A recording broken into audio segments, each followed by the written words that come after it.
तो hello student कक्षा 12 के छात्रों। आज का हमारा मेन टॉपिक है हिंदी का 30 ऑब्जेक्टिव टाइप क्वेश्चन आंसर।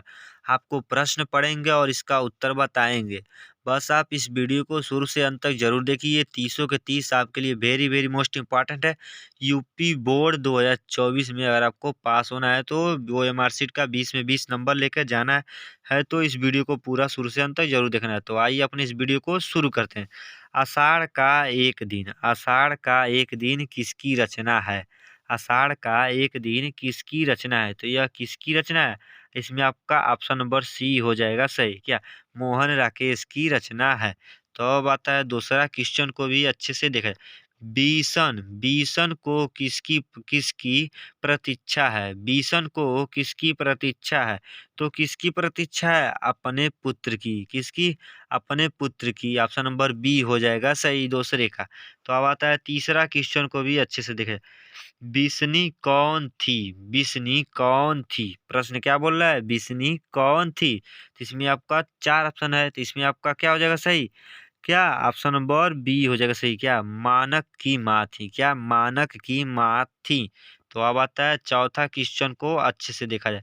मानक किस मानक किस लड़ाई में अंग्रेजों के साथ लड़ने गया था? मानक, देखिए एक बार और प्रश्न को। मानक किस लड़ाई में अंग्रेजों के साथ लड़ने गया था? तो किस लड़ाई में अंग्रेजों के साथ लड़ने गया था? तो इसमें आपका क्या हो जाएगा सही? ऑप्शन नंबर ए हो जाएगा सही। क्या वर्मा की लड़ाई में? क्या वर्मा की लड़ाई में? ऑप्शन नंबर ए हो जाएगा सही। तो अब आता है पांचवा क्वेश्चन को देखा जाए। मानक मानक किस चिंता से युद्ध पर जाता था? मानक किस चिंता से युद्ध पर जाता था? तो इसमें आपका क्या हो जाएगा सही? ऑप्शन नंबर सी हो जाएगा सही। क्या मुन्नी का विवाह? मुन्नी का विवाह के चिंता से वह युद्ध में जाता था। ऑप्शन नंबर सी हो जाएगा सही, मुन्नी का विवाह। तो अब आता है छठवां क्वेश्चन को भी देखा जाए। मानक की माँ का क्या नाम था? मानक की माँ का क्या नाम था? तो इसमें आपका क्या हो जाएगा सही? छठवें का ऑप्शन नंबर बी हो जाएगा सही। क्या बिसनी था? क्या था? बिसनी। बिसनी उसकी माँ का नाम था। तो अब आता है सातवां क्वेश्चन को भी अच्छे से बारीकी से ध्यान से देखकर समझा जाए और इसका आपको जितना ही अच्छे से समझ आएगा, आपको यूपी बोर्ड 2024 में आप 12 के छात्रों, अगर आप इसमें धमाल मचाना चाहते हैं तो इस वीडियो को पूरा शुरू से अंत तक जरूर देखना। क्या सिपाही की माँ? सिपाही की माँ एकांकी एकांकी के एकांकीकार कौन है? सिपाही की माँ एकांकी की एकांकीकार कौन है? तो इसमें आपका क्या हो जाएगा सही? ऑप्शन नंबर क्या ए हो जाएगा सही, मोहन राकेश है। क्या है? मोहन राकेश है। क्या Mohan Rakesh? Option number A हो गया सही। अब आता है आठवां क्वेश्चन को देखा जाए। मानक किस युद्ध में सिपाही बनकर लड़ने गया था? मानक किस युद्ध में सिपाही बनकर लड़ने गया था? तो किस युद्ध में गया था? ऑप्शन नंबर बी हो जाएगा सही। क्या द्वितीय विश्व युद्ध में? किसमें? द्वितीय विश्व युद्ध में क्या सिपाही बनकर लड़ने गया था। तो अब आता है नौवां क्वेश्चन को देखा जाए। मोहन राकेश की एकांकी का शीर्षक क्या है? मोहन राकेश की एकांकी का शीर्षक क्या है? तो इन दोनों का राकेश मतलब मोहन राकेश, जो ये मोहन राकेश है, इनकी एकांकी का शीर्षक क्या है? इनके एकांकी का शीर्षक क्या है? तो क्या है एकांकी का शीर्षक? ऑप्शन नंबर बी हो जाएगा सही, सिपाही की माँ। क्या सिपाही की माँ? तो अब आता है 10वां क्वेश्चन को देखा जाए अच्छे से। बिसनी, क्या बिसनी मानक को लड़ाई में क्यों भेजती है? बिसनी मतलब बिसनी मानक को लड़ाई में क्यों भेजती है? तो इसमें आपका क्या हो जाएगा सही? ऑप्शन नंबर बी हो जाएगा सही। क्यों भेजती है? पैसा कमाने के उद्देश्य से। किसमें? किससे? पैसा कमाने के उद्देश्य से मानक को लड़ाई में भेजती हैं। तो अब आता है 11वां क्वेश्चन को देखा जाए। निम्न में से कौन मोहन राकेश की रचना नहीं है? निम्न में से कौन मोहन राकेश की रचना नहीं है? तो कौन है वह नहीं है? कौन सा ऐसा रचना है जो इसमें से नहीं है? तो ऑप्शन नंबर सी हो जाएगा सही। क्या अंधेर नगरी जो इनकी रचना नहीं है? ऑप्शन नंबर सी हो गया सही। तो अब आता है 12वां क्वेश्चन को भी देखा जाए। जे कृष्णमूर्ति की इनमें से कौन सी रचना है? जे कृष्णमूर्ति की इनमें से कौन सी रचना है? तो इसमें से कौन सी रचना है? ऑप्शन नंबर डी हो जाएगा सही। क्या? शिक्षा, शिक्षा की रचना है। तो इसमें आपका डी हो गया सही। तो अब आता है 13वां क्वेश्चन को भी देखा जाए। जे कृष्णमूर्ति जे कृष्णमूर्ति शिक्षा का उद्देश्य क्या मानते हैं? जे कृष्णमूर्ति शिक्षा का उद्देश्य क्या मानते हैं? तो इसमें आपका क्या हो जाएगा सही? ऑप्शन नंबर डी हो जाएगा सही। क्या? उपरोक्त सभी। क्या? उपरोक्त सभी। भारहीन बनाना, स्वतंत्र बनाना, क्या? आत्मप्रज्ञा निर्भर बनना, क्या बनाना? इसमें आपका डी हो गया सही। तो अब आता है हमारा 14वां क्वेश्चन को देखा जाए। जे कृष्णमूर्ति का जन्म कहाँ हुआ था? मतलब जे कृष्णमूर्ति का जन्म कहाँ हुआ था? तो इनका जन्म कहाँ हुआ था? तो इसमें आपका ऑप्शन नंबर बी हो जाएगा सही। क्या? आंध्र प्रदेश में हुआ था। कहाँ हुआ था? आंध्र प्रदेश में इनका जन्म हुआ। तो अब आता है 15वां क्वेश्चन को देखा जाए। जीवन क्या है? प्रश्न क्या बोल रहा है? जीवन क्या है? जीवन क्या है? बहुत ही महत्वपूर्ण है यह प्रश्न है। क्या? जीवन क्या है? ऑप्शन नंबर डी हो जाएगा सही। क्या? उपरोक्त सभी। अद्भुत है, शैली है, अगाध है। तो जीवन यह तीनों के तीनों है। तो जीवन ये तीनों के तीनों है। तो अब इसमें हमारा डी हो गया सही, उपरोक्त सभी। तो अब आता है 16वां क्वेश्चन को देखा। तो ये हमारा 15वां का वो डी हो गया सही, उपरोक्त सभी। तो अब आता है क्या? हमारा 16वां क्वेश्चन को अच्छे से देखा जाए। तो हम इसको स्क्रॉल करके ऊपर करते हैं, 16वां क्वेश्चन को लेते हैं।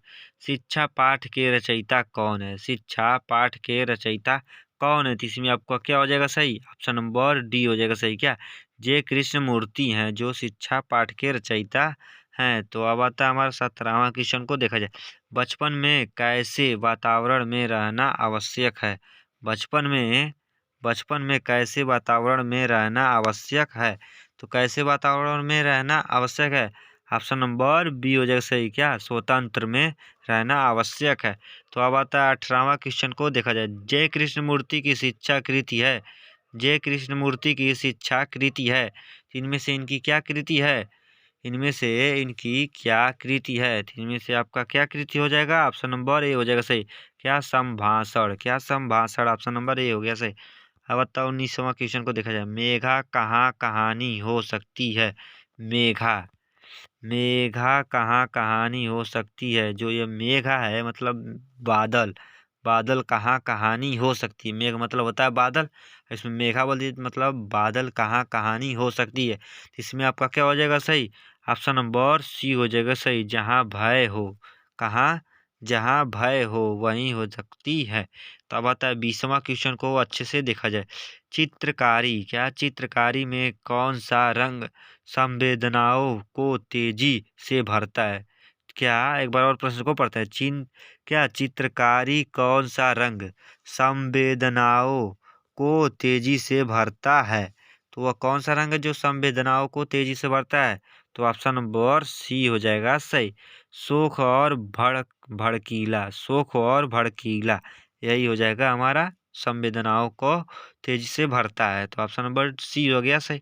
अब आता है 21वां क्वेश्चन को अच्छे से देखा। मलयज का मूल नाम क्या है? मलयज का मूल नाम क्या है? तो क्या है उनका मूल नाम? ऑप्शन नंबर ए हो जाएगा सही। भारती। क्या? भरत। क्या? Bharat ji Srivastava. Option number A हो गया सही। तो अब आता है हमारा 22वां क्वेश्चन को देखा जाए। किसी भी रचना का मानदंड क्या है? किसी भी रचना का मानदंड क्या है? तो किसी भी रचना का मानदंड क्या है? इसमें ऑप्शन नंबर सी हो जाएगा सही। क्या? शब्द और अर्थ दोनों। क्या? शब्द और अर्थ दोनों। ऑप्शन नंबर सी हो जाएगा सही। तो मतलब ऑप्शन ये है शब्द, दूसरा क्या है? बी अर्थ। तो मतलब इन दोनों का सही हो जाएगा ऑप्शन नंबर सी। तो अब आता है 23वां क्वेश्चन को देखा जाए। हंसता हंसता हंसते हुआ मेरा अकेलापन। हंसते हुआ अकेलापन के लेखक कौन है? हंसते हुआ अकेलापन के लेखक कौन है? तो इसमें आपके कौन हो जाएंगे? तो ऑप्शन नंबर एक हो जाएगा सही। क्या? ए हो जाएगा सही। मलयाज। क्या? मलयाज हो जाएंगे इसके लेखक। तो अब आता है 24वां क्वेश्चन को देखा जाए। मलयज मन का कूड़ा किसे कहते हैं? मलयज मन का कूड़ा किसे कहते हैं? तो इसमें आपका ऑप्शन नंबर ए हो जाएगा सही। क्या? डायरी को। किसे कहते हैं? डायरी को कहते हैं। तो अब आता है 25वां क्वेश्चन को देखिए। मलयज किस कर्म के बिना मानवीयता मलयज किस कर्म के बिना मानवीयता को अधूरी मानते हैं? तो किस कर्म के बिना वह अधूरी मानते हैं? तो इसमें आपका हो जाएगा ऑप्शन नंबर बी हो जाएगा सही, रचनात्मक कर्म। क्या? रचनात्मक कर्म। तो अब आता है हमारा 26वां क्वेश्चन को अच्छे से देखा जाए। मलयज किस दौर के कवि हैं? मलयज किस दौर के कवि हैं? तो किस दौर के कवि हैं? क्या? ऑप्शन नंबर बी हो जाएगा सही, नई कविताओं के अंतिम दौर। क्या? नई कविताओं के अंतिम दौर, ऑप्शन नंबर बी हो गया हमारा सही।